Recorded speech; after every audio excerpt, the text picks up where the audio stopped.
10 things na dapat iwasan para hindi ma-offload. Maraming Pilipino ang kumpleto naman ng passport at ticket. Pero kinakabahan pa rin kapag haharap na sa immigration officer.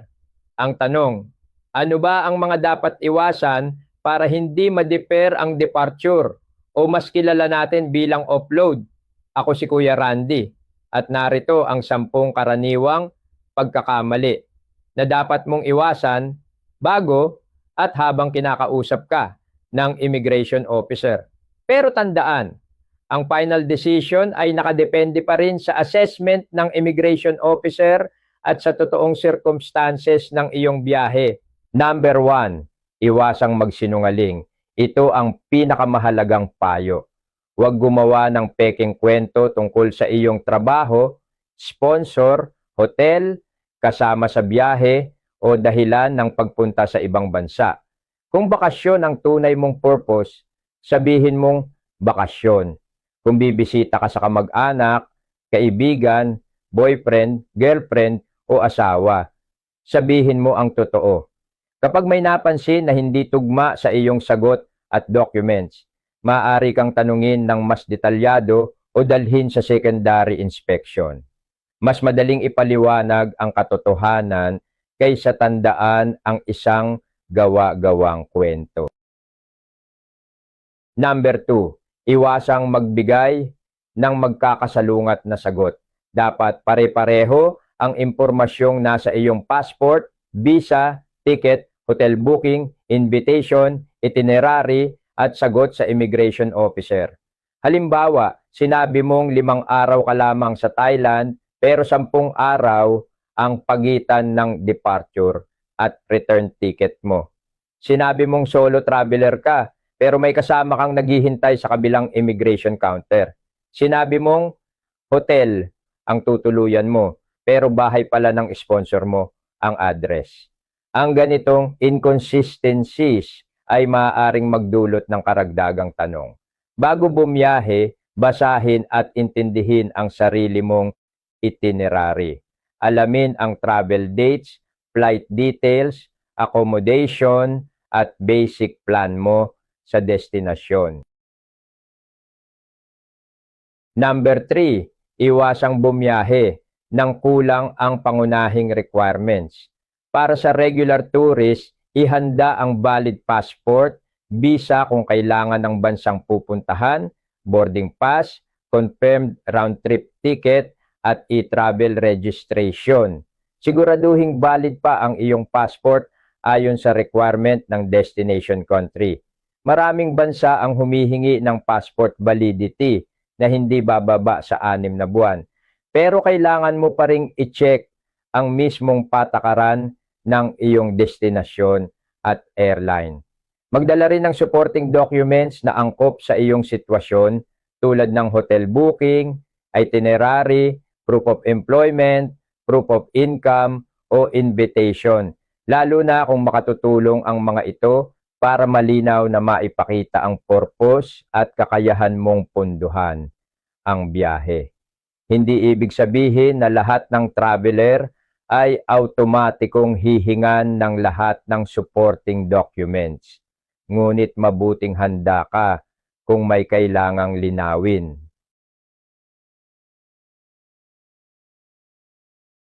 Number 4, iwasan ang peking booking at peking dokumento. Huwag gumamit ng edited bank statement, fabricated certificate of employment, fake hotel reservation, peking invitation, o ticket na kinansela na bago pa ang biyahe. Maaring ma-verify ang ilang impormasyong ibinibigay mo. Kapag napatunayang peke, ang isang document, hindi lang biyahe mo ang maaring maapektuhan. Maaari rin itong magkaroon ng mas seryosong legal na consequences. Kung wala kang isang dokumento, mas mabuting ipaliwanag ng maayos ang tunay mong sitwasyon kaysa gumawa ng peke. Number 5, dapat malinaw ang purpose of travel mo. Dapat kaya mong sagutin ng diretso. Bakit ka pupunta roon? Gaano ka katagal doon? Saan ka titira? Sino ang kasama mo? Sino ang gagastos? at kailan ka babalik. Hindi mo kailangang magbigay ng napakahabang sagot kung simple lang ang tanong. Halimbawa, magbabakasyon po ako sa Singapore ng 4 na araw. Ako po ang gagastos at ito po ang hotel booking at return ticket ko.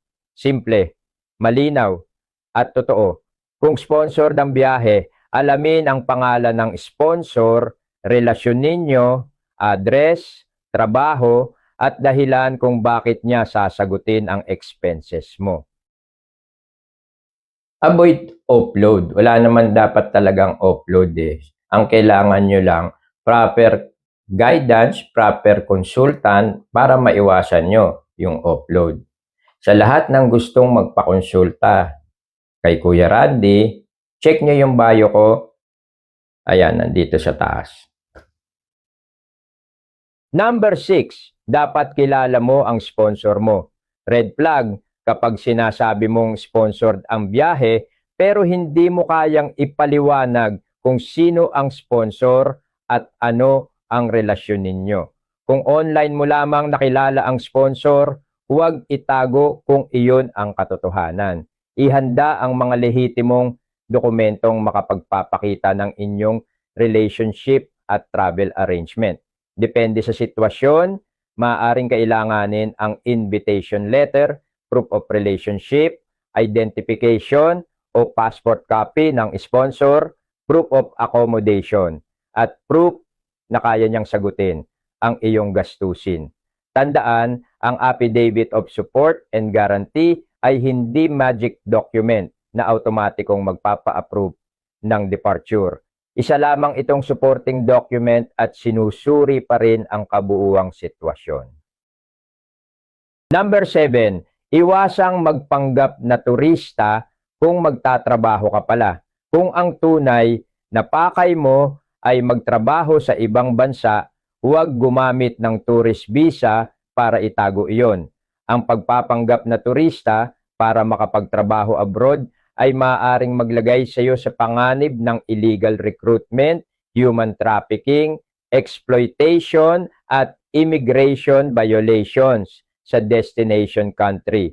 Kung may nangakong trabaho sa iyo pero sinasabing, tourist ka muna, saka na natin ayusin ang papers, mag-ingat, i-verify ang employer, recruiter, contract, visa, at work permit sa mga tamang government agency bago umalis.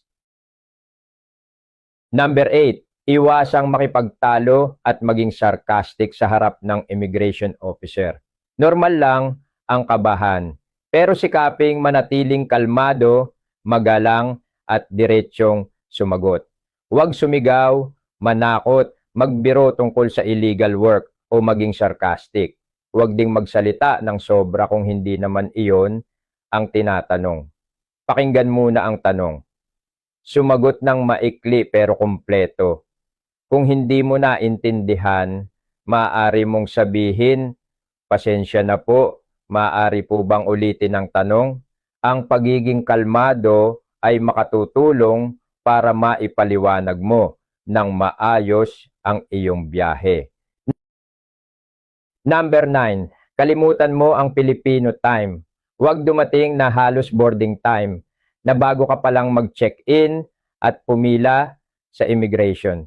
Maaring mahaba ang pila, lalo na sa peak travel season.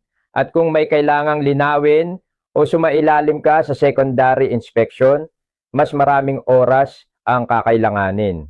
Ayon sa paalala ng Bureau of Immigration, mag-check-in at dumaan sa immigration clearance nang hindi bababa sa 3 oras bago ang flight. Kumpletuhin din ang kinakailangang e-travel registration bago bumiyahe. Mas mabuting maaga at naghihintay kaysa kumpleto ang documents mo pero naiwan ka naman ng eroplano. Number 10, iwasang umasa sa mga sagot na minemorize mula sa social media. Makinig sa travel advice, pero huwag basta kopyahin ang kwento ng ibang traveler. Magkakaiba ang sitwasyon ng bawat pasahero. Ang isang empleyado, student, freelancer, sponsored traveler, first-time traveler, at OFW ay maaaring magkaroon ng magkakaibang documents at paliwanag. Hindi paramihan ng dalang papeles ang pinakamahalaga. Ang mahalaga ay authentic ang documents. Tugma ang mga ito sa purpose of travel at kaya mong ipaliwanag ng totoo at malinaw ang iyong sitwasyon. Bago tayo magtapos, tandaan ang pinakamahalagang prinsipyo.